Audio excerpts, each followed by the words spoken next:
Hey, hello. Balik lagi di channel Spoilerman dan kita akan lanjutkan lagi kisah hidup Fang Yuan. Dalam sebuah komentar ada yang berkomentar begini. Kurang lebih ya. Karakter Fang Yuan atau mentalitas Fang Yuan dan Tuan Muda Yun itu beda banget. Ya, memang beda banget karena build karakter mereka itu sangat kontras. Fang Yuan adalah orang yang punya orientasi yang sangat kuat pada tujuannya sendiri, dan dia bukan karakter yang mudah terpengaruh oleh karena perasaan. Dia akan melakukan apapun untuk mendapatkan apa yang dia mau. Walaupun perlu dicatat, Fang Yuan meskipun disebut sebagai yang mulia iblis kecil, sebenarnya juga tidak pernah bertindak semena-mena seperti yang dilakukan oleh jiwa spektral. Dia tidak pernah membunuh kalau tidak berhubungan dengan tujuannya. Jadi bisa dinilai kalau pendirian Fang Yuan itu sangatlah kuat. Sementara di sisi lain, Tuan Muda Yun, meskipun dia juga sama-sama terlahir kembali, dalam beberapa konteks ini sama, tetapi perasaan yang dimiliki oleh Gu Feiyang itu masih dominan. Walaupun Yun Shao atau Tuan Muda Yun itu adalah orang yang kurang peka terhadap perasaan wanita, tetapi Tuan Muda Yun itu masih sangat mudah terpengaruh oleh suatu keadaan. Contoh seperti kemarin ketika Jiang Churan mati, di situ Tuan Muda Yun benar-benar terpukul habis. Ya, nggak ada yang salah sebenarnya dari dua karakter ini karena memang keduanya dibuild dengan taste yang berbeda. Jadi tentu penikmatnya pun akan berbeda. Sama seperti orang suka americano, lalu kemudian ada juga yang suka cappuccino. Ada juga yang suka ya teh hijau, matcha begitu ya. Ya memang beda-beda seleranya dan karakter kedua orang ini pun berbeda.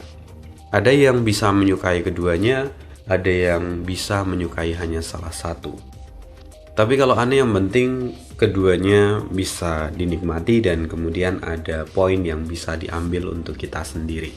Sebagai hiburan dan mungkin sebagai sedikit inspirasi kalau ada hal-hal baik yang bisa diambil.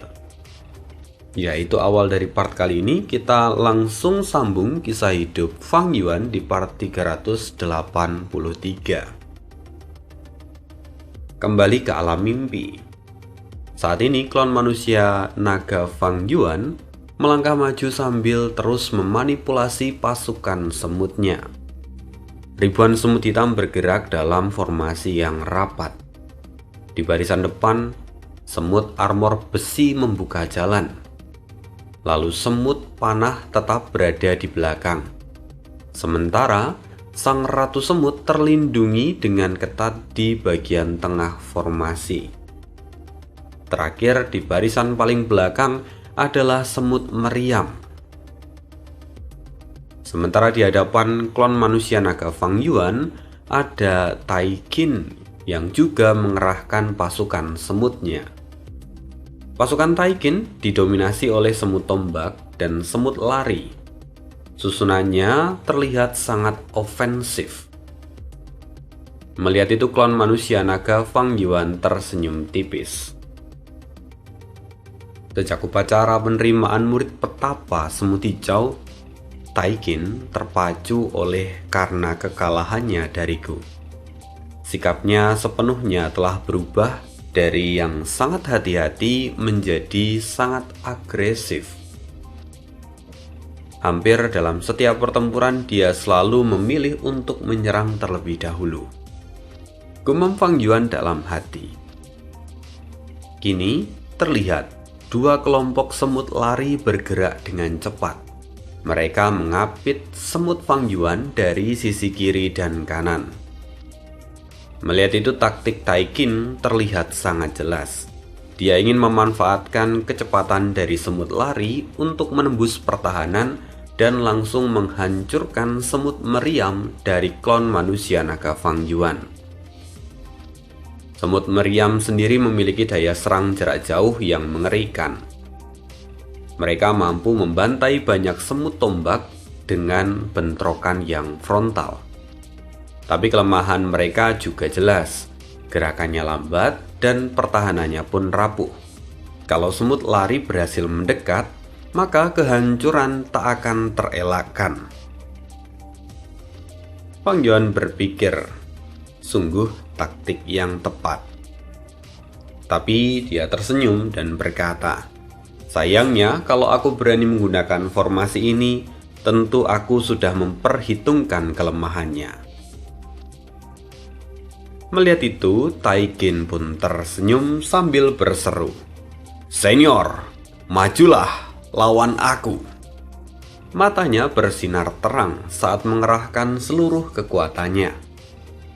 Begitu semut lari mendekat, pasukan klon manusia naga Fang Yuan serempak mundur. Mereka bergerak dengan rapi membentuk kepungan rapat di sekitar semut meriam. Seluruh manuver berlangsung sangat mulus dan nyaris tanpa celah. Melihat itu, mata Taikin melebar. Dia menghela nafas dengan ekspresi takjub. Luar biasa. Senior, kamu bisa mengendalikan seluruh pasukan semut sekaligus. Apakah kamu sudah menguasai gerakan pembunuh pikiran semut milik guru kita? Klon manusia naga Fang Yuan tersenyum dan mengangguk ringan. Melihat itu, Taikin menggertakkan gigi. Tapi meski begitu, aku tidak akan menyerah. Senior, aku akan menembus garis pertahananmu. Saat mundur, klon manusia naga Fang Yuan sengaja meninggalkan semut armor besi di garis depan untuk melemahkan serangan dari semut tombak Taikin. Dalam waktu singkat, pasukan klon manusia naga Fang Yuan berhasil menarik jarak. Tetapi semut pelindung terpisah dari formasi utama. Tak butuh waktu lama, semut pelindung itu segera dilenyapkan oleh gelombang semut tombak yang jumlahnya jauh lebih besar. Semut tombak melaju seperti gelombang pasang yang menekan tanpa henti. Tapi klon manusia naga Fang Yuan sudah siap. Di lapisan terluar, semut panah terus melepaskan hujan panah. Kemudian pada saat yang sama, semut meriam terangkat ke udara, lalu meledak di tengah pasukan musuh. Serangan itu menghancurkan banyak sekali semut tombak sekaligus. Di bawah rentetan serangan berlapis itu, pasukan Taikin akhirnya runtuh dan seluruh semutnya pun dimusnahkan. Aku kalah lagi, kata Taikin. Dia menatap klon manusia naga Fang Yuan dengan mata berbinar. Tampak rona merah samar muncul di wajahnya. Taikin berkata, "Senior, kamu benar-benar luar biasa." Klon manusia naga Fang Yuan melihat reaksinya dan segera memahami alasannya. Saat ini, 3 adegan telah berlalu sejak upacara penerimaan murid dari petapa semut hijau. Kalau dipikir lagi, klon manusia naga Fang Yuan masih bisa merasakan sisa ketegangan yang ada di dadanya. Pada saat itu, seberapapun besar keuntungan yang dia punya, sebuah kecelakaan bisa muncul kapan saja dan menghancurkannya dalam sekejap. Tapi klon manusia naga tidak menyerah. Setelah menimbang berbagai kemungkinan, klon manusia naga Fang Yuan memilih bertahan di dalam kebuntuan. Dia memastikan supaya Taikin tidak bisa menang. Dan pada akhirnya, keduanya mencapai batas dan hasilnya pun menjadi seri. Baru saat itulah petapa semut hijau muncul, menghentikan pertarungan lalu menerima mereka berdua sebagai murid. Alasannya sederhana. Di permukaan, mungkin petapa semut hijau memilih murid berdasarkan kemampuan manipulasi semut. Tetapi sebenarnya, dia hanya menguji sifat dari seorang Master Gu dan ketahanan mental mereka. Sejauh mana mereka mampu bertahan, itulah yang ingin dia temukan.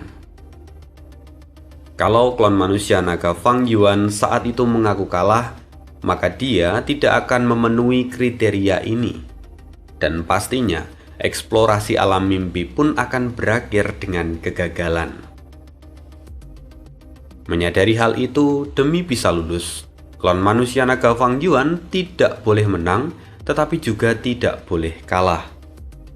Dan artinya, seri adalah jalan satu-satunya untuk melewati adegan itu.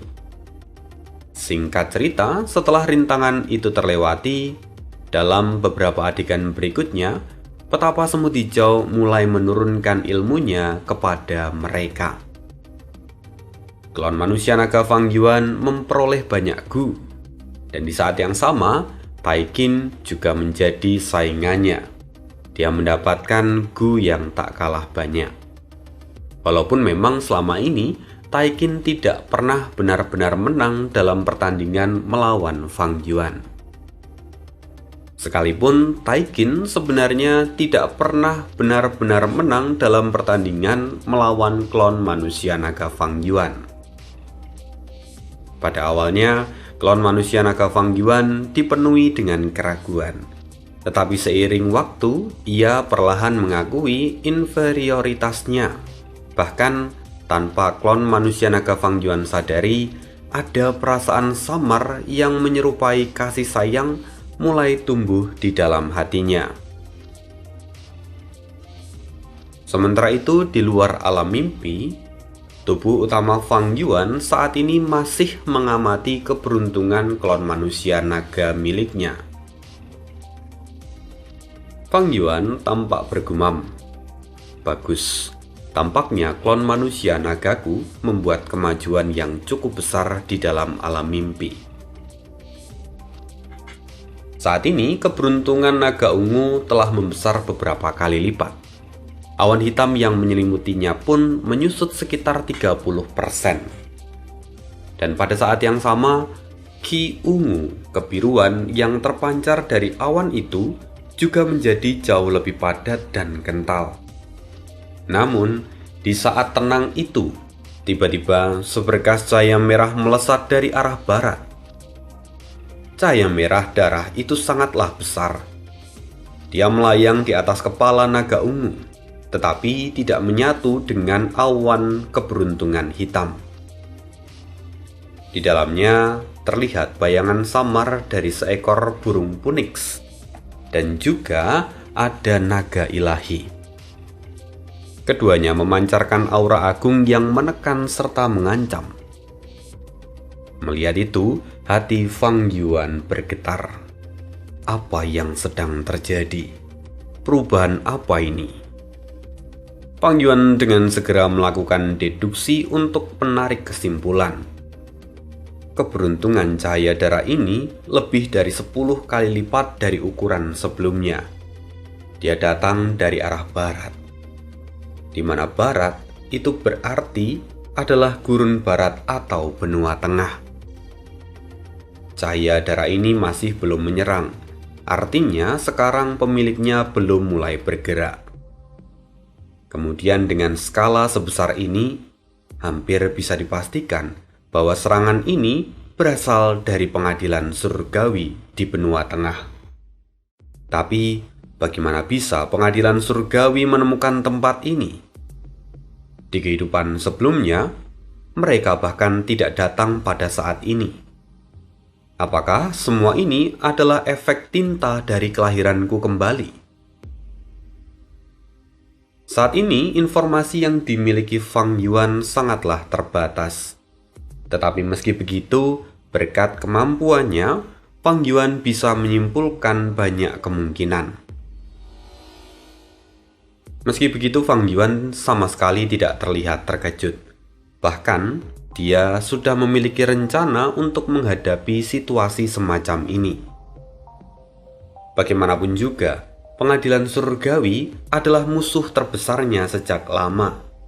Jadi, tidak mungkin Fang Yuan tidak membuat pencegahan. Sementara itu saat ini di pengadilan surgawi, Peri Ziwei menghentikan gerakan pembunuhnya. Dia akhirnya menyelesaikan deduksi yang ia lakukan, dan tampak kegembiraan melintas di wajahnya. Akhirnya aku berhasil menyimpulkannya. Saat ini Peri Ziwei telah menemukan lokasi dari Istana Naga. Meskipun di kehidupan sebelumnya, pengadilan surgawi menemukan Istana Naga dengan usaha mereka sendiri, tetapi saat itu mereka memerlukan waktu yang cukup panjang. Jadi di masa ini mereka seharusnya belum menemukan Istana Naga. Namun sekarang sedikit berbeda, di mana pengadilan surgawi memiliki petunjuk krusial. Dan oleh karena akumulasi petunjuk yang sebelumnya mereka sudah punya juga, maka deduksi Peri Ziwei langsung membuahkan hasil. Oleh karena itu, Peri Ziwei segera memberitahu Duklong dan juga Qi Dingling. Setelah mendengar informasi dari Peri Ziwei, Duklong pun berdiri dan berkata dengan serius, "Istana Naga harus direbut kembali. Ini adalah hasil dari keturunanku, maka aku yang akan pergi untuk mengambilnya." Peri Ziwei pun merasa lega mendengar itu. Jika Tuan Duklong sendiri yang turun tangan, maka kita pasti bisa mendapatkannya. Sayangnya, keyakinan itu segera berubah.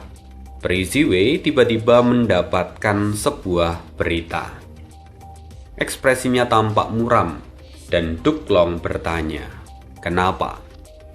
Dengan cepat Peri Ziwei menjawab, "Ini gawat. Rumah Gu Fang Yuan muncul di sungai waktu. Fang Yuan sudah mulai bergerak lagi." Qi Dingling mengerutkan kening. "Mustahil. Bagaimana bisa dia muncul pada saat seperti ini? Ini terlalu kebetulan. Biarkan aku memeriksa keberuntungan kalian berdua." Mendengar permintaan itu, Peri Ziwei dan Duklong tidak menolak. Lalu Qi Dingling segera memeriksa keberuntungan milik Duklong. Keberuntungannya berbentuk naga, tampak menyerupai awan yang menyala redup. Naga tua itu tampak melingkarkan tubuhnya sambil menundukkan kepala, seakan-akan dia hampir tertidur. Ini adalah tanda bahwa umur Duklong sebenarnya sudah hampir mencapai batas. Qi Dingling tahu akan hal itu. Tetapi saat dia mengamati lebih seksama, dia dibuat terkejut. Tampak sisik naga tua itu mulai berubah menjadi merah darah. Kerutan di kepala naganya pun membentuk karakter gunung terbalik, di mana itu adalah simbol dari kegagalan. Qi Dingling pun terkejut. Siapa sangka masih ada seseorang di dunia ini yang mampu membuat Duklong gagal. Qi Dingling menggumamkan itu dalam hati. Lalu pada detik berikutnya, penglihatannya mendadak dipenuhi oleh warna merah darah. Gerakan pembunuh pemeriksa keberuntungannya terhenti secara paksa, dan serangan balik yang hebat membuat Qi Dingling muntah seteguk darah. "Senior Qin!" Peri Ziwei dengan segera menopangnya. Dengan susah payah, Qi Dingling mencoba berdiri tegak. Matanya masih terlihat berdarah dengan penglihatan yang kabur akibat kebutaan sementara. Qi Dingling tersenyum pahit. "Harus kukatakan bahwa senior Duklong terlalu kuat. Tanda daumu terlalu banyak, sehingga gerakan pembunuh pemeriksa keberuntunganku hanya mampu melihat sekilas." Qi Dingling sejatinya menguasai metode pemeriksaan keberuntungan peringkat 8. Hal ini bahkan lebih tinggi daripada milik Fang Yuan. Tetapi, meski begitu, hasilnya sangat bergantung pada targetnya sendiri. Dalam kasus Duklong, jumlah tanda Dao-nya jauh melampaui puncak peringkat 8. Terlebih lagi, dia telah mengaktifkan gerakan pembunuh defensif sejak awal. Hal itu membuat pemeriksaan Qin Dingling menjadi sangat sulit. Lalu Duklong berkata, "Ini pasti memberatkanmu. Maafkan aku. Tapi bagaimana dengan hasilnya?" Qin Dingling mengangguk dan kemudian berkata, "Hasilnya tidak bagus. Jika senior Duklong pergi sekarang, maka kamu mungkin akan menghadapi pertempuran sengit dan ada kemungkinan besar kamu akan gagal." Mendengar itu Peri Ziwei terkejut. Mustahil, bagaimana mungkin itu terjadi? Sementara Duklong tampak tenang. Dia berkata, "Dunia ini luas dan tak terduga. Sungai waktu mengalir tanpa henti. Sementara manusia hanyalah bagian kecil darinya. Ini menarik. Sekarang aku justru penasaran apa yang mampu membuatku gagal dalam perjalanan ini." Qin Dingling menghela nafas. Dia kemudian berkata, "Senior Duklong, mohon untuk tidak terlalu bersemangat. Bagaimanapun keberuntungan hanyalah variabel. Ini hanya menunjukkan bahwa senior Duklong memiliki peluang gagal dalam perjalanan kali ini. Tetapi, meski begitu, keberuntungan itu masih bisa diubah. Aku mengolah jalur keberuntungan semua makhluk hidup. Aku dapat menggunakan metode jalur keberuntungan untuk memperkuat atau menyesuaikan keberuntungan senior Duklong.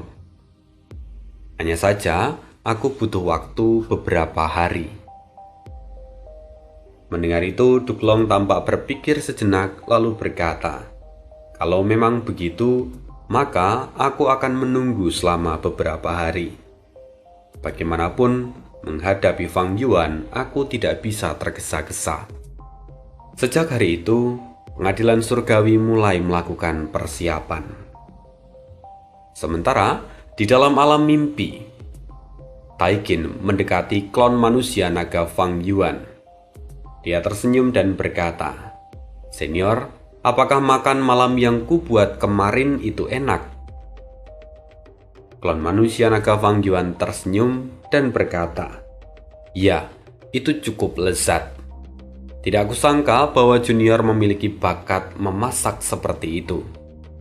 Kelak, kamu pasti akan menjadi istri yang baik. Aku benar-benar penasaran, siapa laki-laki beruntung yang akan menjadi suamimu?" Mendengar itu wajah Taiking memerah seperti apel. "Senior, kamu mengolok-ngolokku lagi." Setelah terdiam sejenak, Taikin lalu kemudian berkata lagi dengan suara lembut, "Kalau memang senior menyukainya, maka aku akan membuatkannya lagi." Klon manusia naga Fang Yuan pun sambil tertawa berkata, "Tentu saja. Kalau begitu aku akan dengan senang hati memakannya lagi." Di tengah kegembiraan itu, seorang immortal manusia naga muncul. "Putraku." Mendengar itu, klon manusia naga Fang Yuan sedikit terkejut dan segera menoleh. "Ayah, mengapa ayah ada di sini?" Melihat sosok immortal itu, Taikin buru-buru memberi salam dan wajahnya tampak gugup. "Salam, Paman Wu." Immortal manusia naga itu pun mengangguk dan tersenyum ramah pada Taikin. "Jadi, kamu adalah Taikin. Putraku sering sekali menyebutmu dalam surat-suratnya. Karena itu, terimalah hadiah kecil dariku." "Ah, tidak, saya tidak bisa menerimanya," kata Taikin yang hendak menolak. Tetapi klon manusia naga Fang Yuan sudah lebih dulu menerima hadiah itu dan meletakkannya di telapak tangan Taikin. Dia memaksa supaya Taikin menyimpannya. "Ambillah, ayahku datang untuk urusan penting. Pelajaran kita hari ini sudah selesai. Karena itu, aku ingin meminta waktu sebentar dengan ayahku," kata klon manusia naga Fang Yuan dengan nada yang tulus dan meminta maaf. Taikin buru-buru mundur dan berkata, "Tidak apa-apa, sama sekali tidak masalah. Silahkan, kalian bisa mengobrol dengan tenang. Aku pamit dulu." Setelah itu Taikin melambaikan tangannya dan kemudian pergi meninggalkan tempat itu. Setelah Taikin pergi, immortal manusia naga itu tertawa kecil. "Gadis yang murni dan polos. Putraku, apakah kamu tertarik padanya?" Klon manusia naga Fang Yuan tersenyum tipis. Dia berhati-hati dalam menjawab, karena dia sadar bahwa alam mimpi kembali berubah. "Ayah, bukankah ayah sudah sangat memahami diriku?" katanya. Ini adalah jawaban yang paling aman, karena kalimat ini dapat diterjemahkan dengan berbeda tergantung sudut pandang yang mendengarnya. Oleh karena itu, saat ini immortal manusia naga itu tertawa terbahak-bahak sambil memukul bahu klon manusia naga Fang Yuan. "Bagus sekali. Aku datang untuk urusan penting. Kudengar putri kaligrafi Su Jiuling. Dia telah mencapai usia 16 tahun. Dia ingin mengadakan kompetisi terbuka untuk mencari suami. Semua pemuda berbakat boleh ikut serta, dan aku ingin kamu berpartisipasi." Klon manusia naga Fang Yuan sedikit terkejut. Dia sendiri belum lama ini mendengar tentang Su Jiuling. Dalam adegan sebelumnya, Taikin pernah menyebutnya saat mereka sedang ngobrol. Kata Taikin, Su Jiuling sebelumnya mencintai seorang laki-laki bernama Fan Ji. Dia bahkan mengandung anak dari Fan Ji. Tetapi sayang sekali bahwa Fan Ji menolak untuk menikahinya dan terus mencari-cari alasan. Pada akhirnya, Su Jiuling menyadari sifat asli dari Fan Ji. Dia sangat terluka dan mengurung diri di kediaman ibunya dan tidak pernah mau keluar. Sebenarnya, ibu Su Jiuling adalah seorang immortal peringkat 8. Dia juga adalah pemilik dari rumahku pavilion kaligrafi peringkat 8. Sebagai seorang ibu, melihat putrinya berada dalam kondisi seperti itu membuat ibu Su Jiuling menjadi murka. Dia ingin mencari Fan Ji dan menuntut pertanggungjawabannya. Namun, Fan Ji ternyata adalah murid terakhir dari tetua tertinggi pertama kuil langit hitam, Kong Yihen. Kong Yihen sendiri juga adalah seorang immortal peringkat 8 yang tidak dikaruniai keturunan. Sementara Fan Ji itu adalah murid yang paling ia sayangi, bahkan dia perlakukan selayaknya anak kandung. Lalu ibu Su Jiuling tidak berani bertindak gegabah. Dia memilih untuk menemui Kong Yihen untuk mencari penyelesaian. Karena itu, Kong Yihen membawa Fan Ji ke pavilion kaligrafi untuk bernegosiasi. Namun, pertempuran itu berakhir buruk. Tidak hanya gagal mencapai kesepakatan, mereka bahkan bertarung beberapa ronde sebelum akhirnya berhenti. Dalam pertikaian itu, Su Jiuling dan Fan Ji benar-benar menjadi musuh abadi. Dengan amarah yang meluap, Su Jiuling bahkan memberikan ancaman. Dan sejak saat itulah, Su Jiuling bersikeras untuk mengadakan kompetisi terbuka untuk mendapatkan suami. Ibu Su Jiuling tidak mampu membujuknya. Dia juga merasa bahwa mungkin orang lain bisa memberikan kebahagiaan untuk putrinya.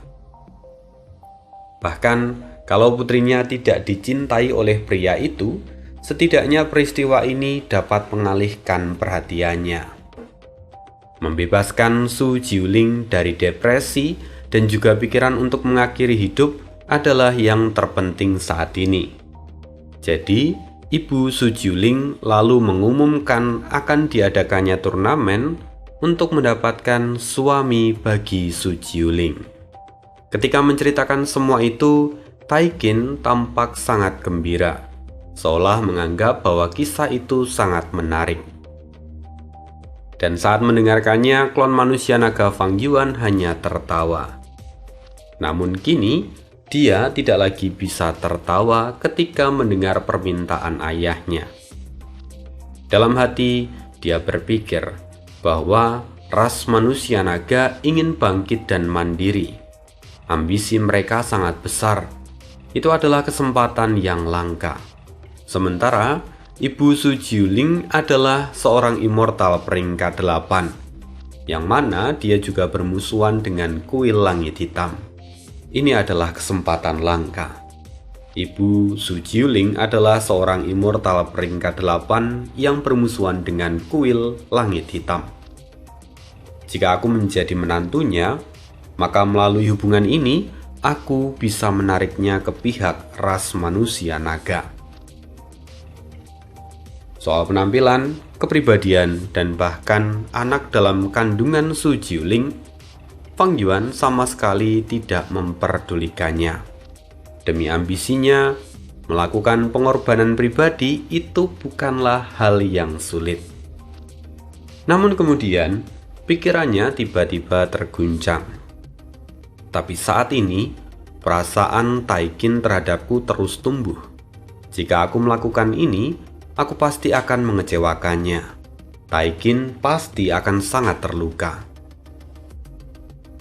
Rasa bersalah sempat muncul di hati klon manusia naga Fang Yuan. Tapi seketika, klon manusia naga Fang Yuan tersentak. Tunggu, apa yang terjadi padaku? Ini adalah alam mimpi. Aku adalah Fang Yuan, bukan Wei Hai. Mengapa aku merasa bersalah pada hal semacam ini? Sialan, alam mimpi ini terlalu kuat.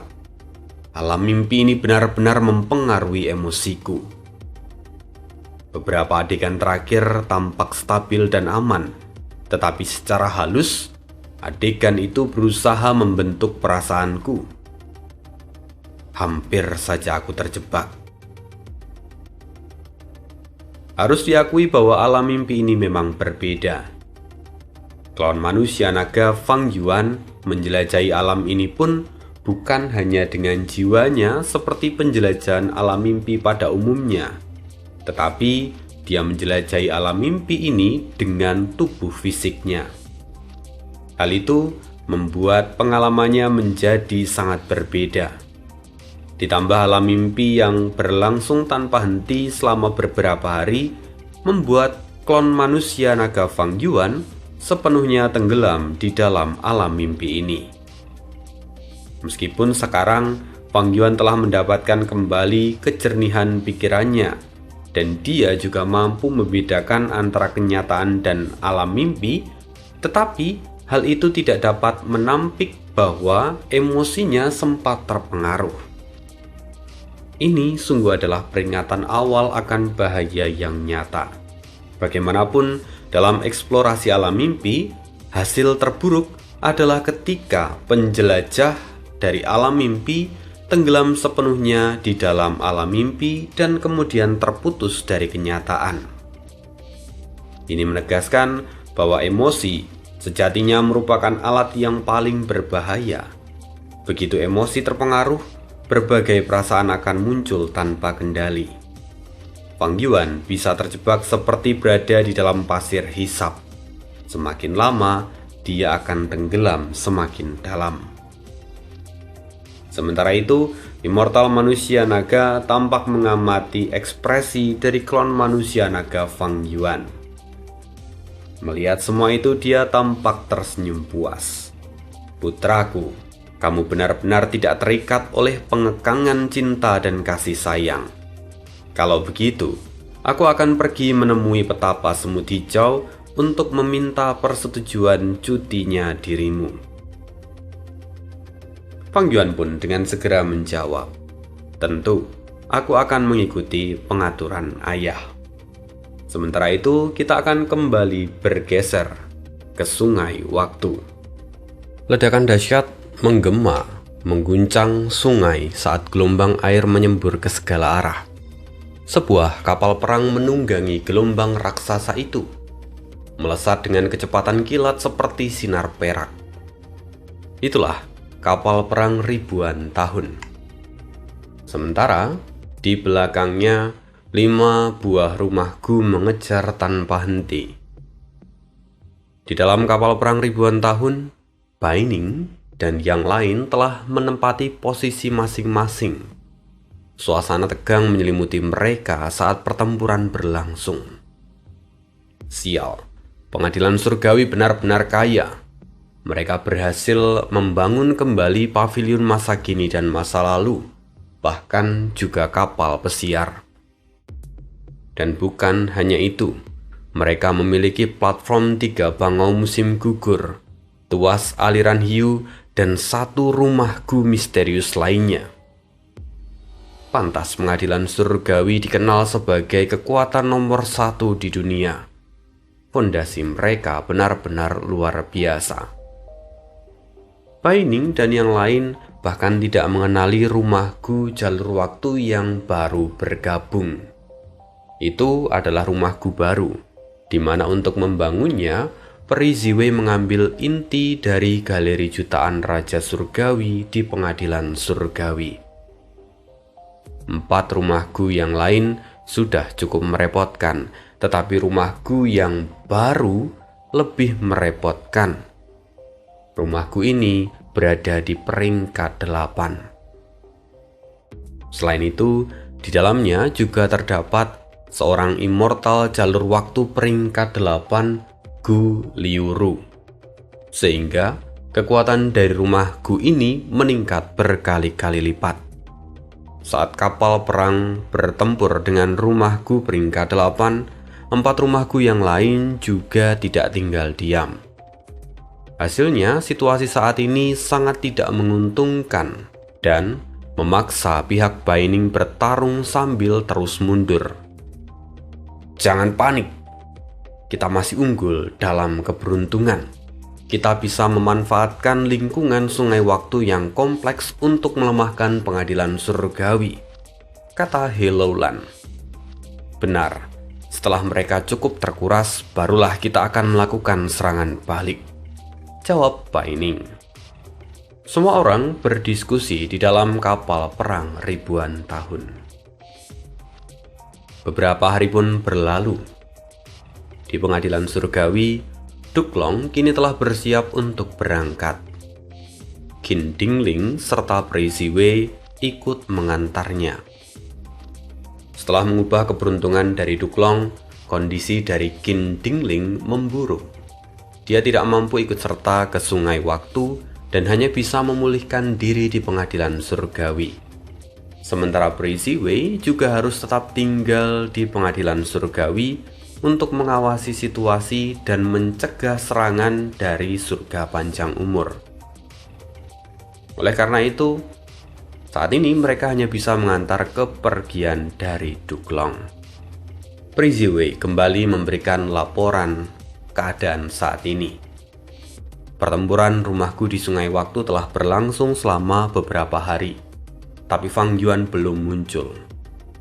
Dengan keberuntungan dari Feng Jiuge yang ikut bersama mereka, kita bisa menutupi kelemahan dalam keberuntungan.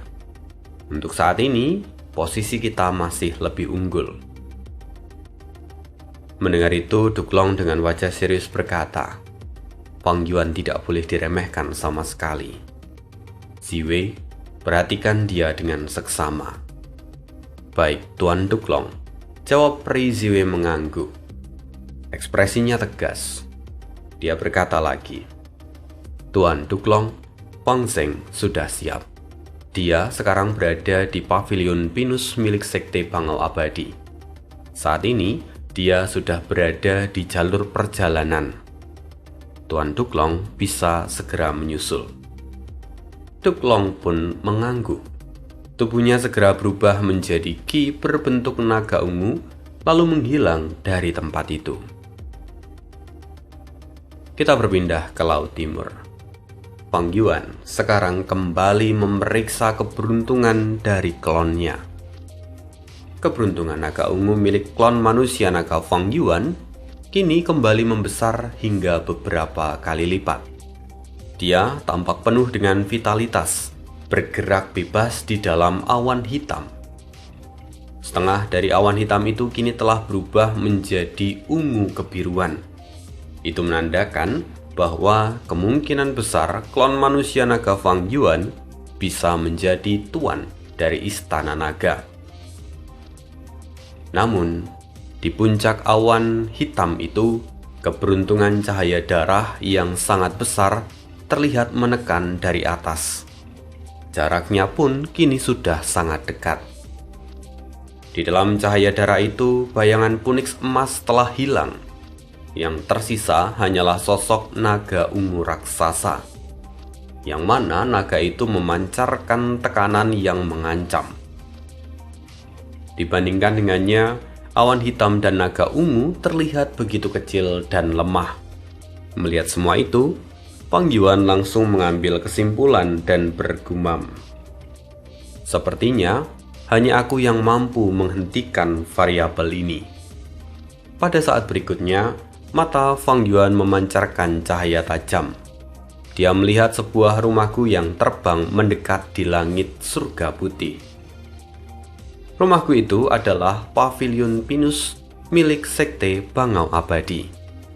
Fang Yuan tampak menarik nafas dalam-dalam dan segera mengaktifkan gerakan pembunuh medan perang miliknya.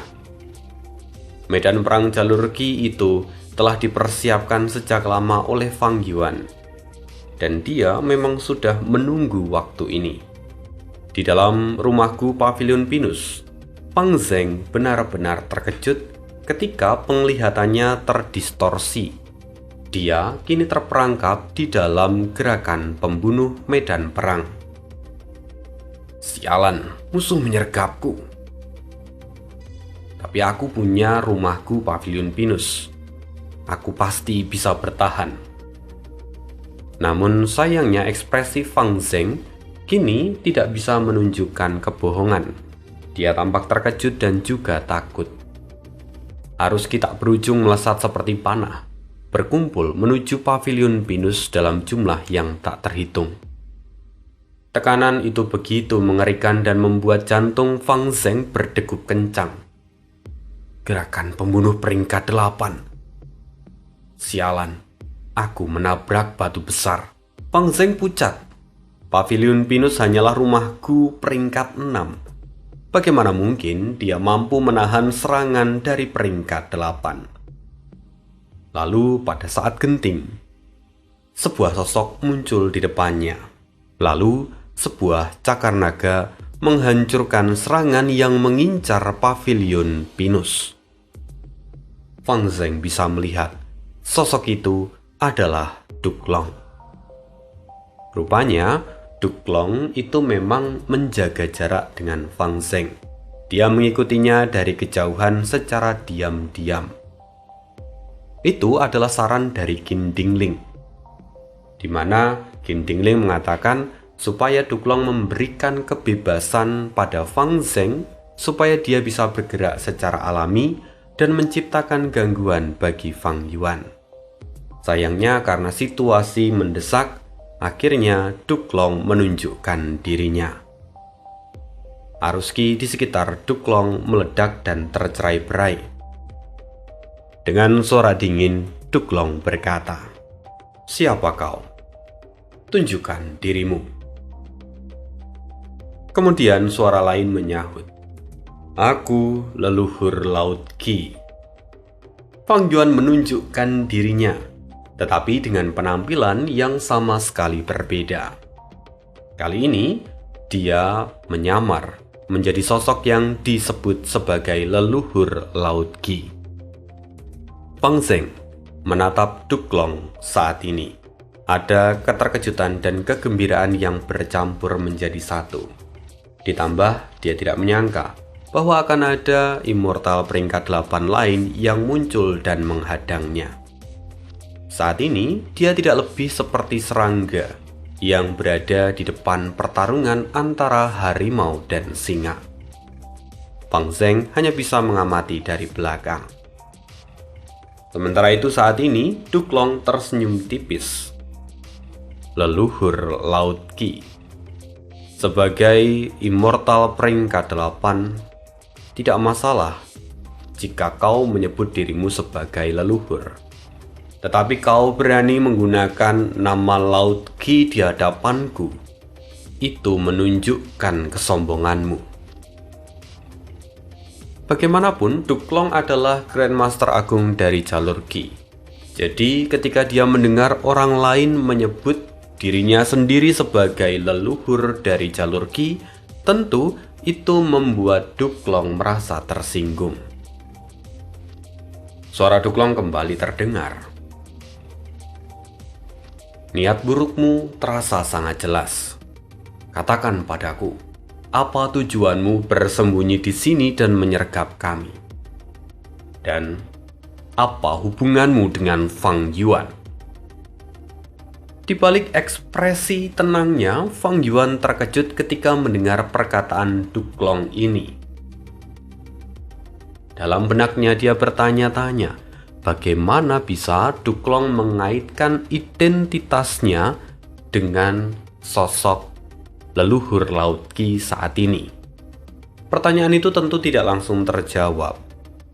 Dan Fang Yuan tampak tersenyum dingin dan berkata, "Aku hanyalah kultivator tunggal dari Laut Timur.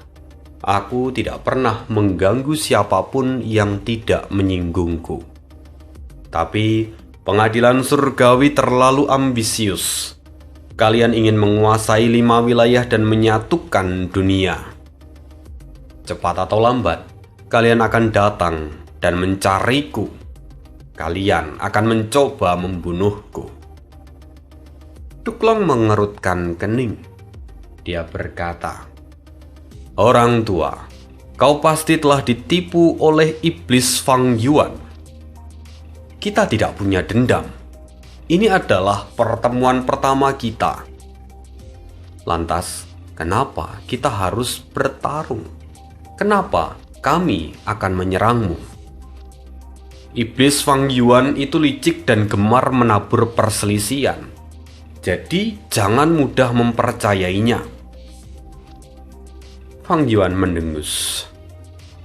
"Awalnya aku juga tidak percaya. Tapi Fang Yuan mengungkap banyak rahasia tentang diriku. Dan dia memberikan bukti nyata. Dia adalah seseorang yang kembali dari masa depan. Jadi, siapa yang seharusnya aku percaya? Dia atau kau?" Kerutan di dahi Duklong semakin dalam. Tuduhan itu benar-benar tidak tahu malu. Kalau Fang Yuan menyinggung tindakan pengadilan surgawi di masa lalu atau masa ini, Duklong masih bisa membantahnya. Tapi kalau tuduhan itu datang dari masa depan, Duklong sendiri tidak bisa memastikan apa yang akan terjadi di masa depan. Dalam benaknya, Duklong sendiri langsung menarik kesimpulan. Tidak mungkin seorang immortal peringkat 8 tertipu dengan mudah. Kalau Fang Yuan mampu meyakinkannya untuk menghalangi pengadilan surgawi, maka itu artinya di masa depan, pengadilan surgawi memang mungkin berhadapan dengannya. Dalam kondisi ini, maka berdebat tidak ada gunanya lagi. Membela diri tidak diperlukan. Duklong menghela nafas panjang. Misinya adalah merebut kembali Istana Naga, tetapi kini ia terhalang. Dengan situasi ini, Fang Yuan mungkin sudah bergerak menuju Istana Naga. Itulah yang dipikirkan Duklong. Maka dia berniat untuk menyelesaikan pertempuran ini secepat mungkin. Tatapan Duklong tampak memancarkan tekad yang tak tergoyahkan. Fang Yuan benar-benar berhasil menipunya. Semua ini bukan hanya karena gerakan pembunuh wajah familiar yang telah dimodifikasi, tetapi juga ada hal terpenting lain yang mendukung penyamarannya kali ini sebagai leluhur Laut Qi, di mana aura yang dipancarkan itu sungguh-sungguh adalah aura dari peringkat 8. Duklong sampai saat ini masih mengira Fang Yuan adalah immortal peringkat 7. Dan bukan hanya Duklong, Peri Ziwei ataupun para ahli jalur kebijaksanaan lainnya di pengadilan surgawi pun, atau bahkan dunia pun, masih punya anggapan yang sama, bahwa Fang Yuan masih dianggap sebagai seorang immortal peringkat 7. Sehingga ketika Duklong berhadapan dengan leluhur Laut Qi yang memancarkan aura peringkat 8, dia berpikir bahwa leluhur Laut Qi bukanlah Fang Yuan. Permainan Fang Yuan dalam kehidupan kali ini memang sungguh cantik, di mana rahasia apertur abadinya yang telah naik ke peringkat 8 masih belum terungkap. Fang Yuan berhasil menyembunyikan fakta itu dengan sangat sempurna. Oleh karena itu, saat ini Duklong menatap Fang Yuan sebagai sosok leluhur Laut Qi. Tanpa basa-basi dia menggunakan gerakan pembunuh, serangan cakar naga. Segera cakar naga raksasa muncul di udara, menyayat ruang dengan kekuatan yang mengerikan. Tapi tubuh Fang Yuan langsung berubah menjadi kabut awan dan memudar saat serangan itu mengenai tubuhnya. Sejak awal Fang Yuan telah berjaga-jaga terhadap Duklong. Jadi, menghindari serangan semacam itu bukanlah hal yang sulit. Ekspresi Duklong tetap tenang. Serangan barusan hanyalah uji coba. Dia ingin memastikan bahwa gerakan pembunuh ini memang adalah gerakan pembunuh medan perang dari jalur Qi. Dan efeknya terlihat jelas bahwa metode dari jalur transformasi sangat dibatasi di tempat ini. Lalu Duklong mulai bergerak dengan serius. Lapisan gelembung Qi terbentuk dengan cepat, mengelilingi pavilion pinus dan menutupinya dengan rapat sebagai perlindungan. Fang Zeng segera mengucapkan terima kasih, tapi Duklong tidak lagi memperhatikannya. Dia kini sudah mengaktifkan gerakan pembunuh yang lain. Lalu beberapa saat kemudian, dia mendorong telapak tangannya ke depan, memunculkan sejumlah naga Qi. Naga-naga itu setengah transparan melesat dengan cepat. Begitu menemukan posisi Fang Yuan, mereka menyerangnya secara otomatis. Tapi pada saat berikutnya, Duklong tiba-tiba mengangkat kepalanya. Matanya tampak tajam. Di saat itu, terlihat pedang Qi raksasa sepanjang 1000 kaki sudah terbentuk di atas. Tebal dan lebar, menyerupai pedang dari para dewa. Pedang itu menghujam ke bawah dengan kekuatan yang sangat dahsyat. Ki pedang itu terlalu besar dan megah. Angin badai dan gemuruh guntur mengamuk. Di saat yang genting itu, Duklong meraung dan segera mengaktifkan gerakan pembunuhnya. Gerakan pembunuh dinding Qi. Ini adalah metode defensif dari jalur Qi milik Duklong. Terlihat sederhana tetapi sangat kuat. Saat pedang Qi berbenturan dengan dinding Qi, keduanya menyebabkan gelombang yang dahsyat. Sementara itu, Fang Zeng yang ada di dalam pavilion pinus, tatapannya tampak gelap. Kepalanya berputar hebat dan darah mengalir dari telinganya. Pukulan itu terlalu keras. Sesaat kemudian, dinding Qi akhirnya runtuh. Tapi sebagian besar kekuatan dari pedang Qi berhasil diredam. Sisa serangan itu memang lolos, tetapi tak mampu menimbulkan ancaman bagi Duklong. Duklong berhasil menangkis pedang Qi. Ekspresinya kini terlihat serius. Lalu, saat dia mendongak ke atas, Fang Yuan berdiri di langit. Jarak di antara mereka terbentang sangat jauh. Melihat itu, Duklong dengan suara berat berkata, "Itu adalah Ki pedang yang sangat luar biasa. Tidak rumit, tetapi dipenuhi oleh kekuatan yang mengerikan.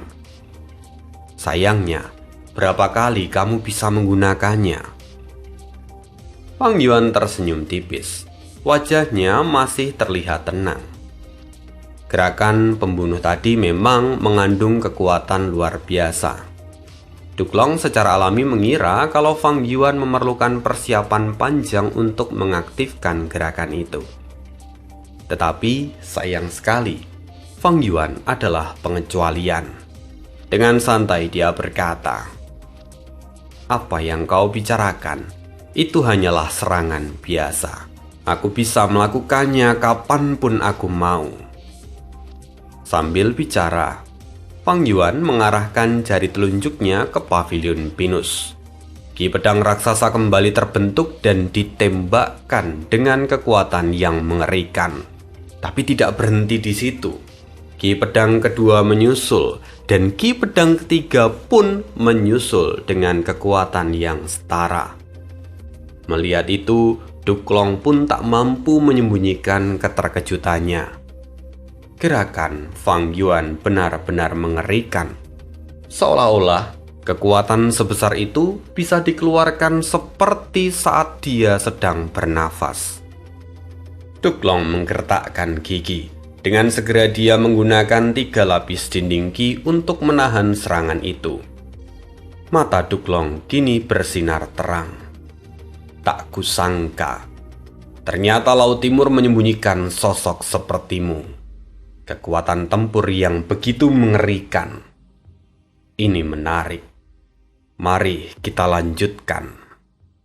Akhirnya, Duklong sepenuhnya mengeluarkan niat bertarung. Aura yang agung meledak ke segala arah, dan raungan naga mengguncang ruang ketika ia menerjang langsung ke arah Fang Yuan. Akhirnya, pertarungan antara Fang Yuan dan Duklong pecah. Surga Putih menjadi arena yang mengerikan untuk pertarungan kedua orang ini. Dan kita akan lanjut lagi kisah hidup Fang Yuan di part berikutnya. Karena setelah bagian ini kita akan kembali lagi ke alam mimpi.